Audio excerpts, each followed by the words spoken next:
గురువుగారు చంద్రసేనుడు చంద్రలేఖలను చూసి వారి వివాహమే అన్ని కష్టాలకు పరిష్కారం అని వివరిస్తారు.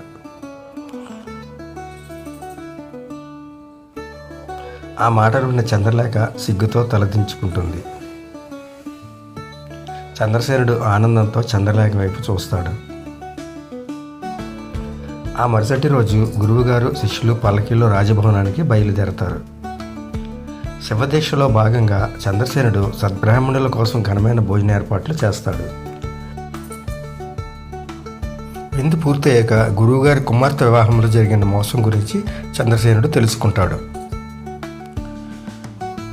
చంద్రసేనుడు గురువుగారి కుమార్తె వివాహాన్ని తానే స్వయంగా జరిపిస్తానని మాట ఇస్తాడు. ఆ మాటలకు గురువుగారు ఆయన భార్య చాలా ఆనందిస్తారు. ఒక శుభముహూర్తాన చంద్రలేఖ చంద్రసేన వివాహం ప్రారంభమైంది. చంద్రసేనుడు చంద్రలేఖ మెడలో పూలహారం వేసిన వెంటనే ఆమెకు దివ్యత్వం తిరిగి వస్తుంది. అదే సమయంలో గురువుగారి శిష్యులకు శాప విమోచన కలుగుతుంది.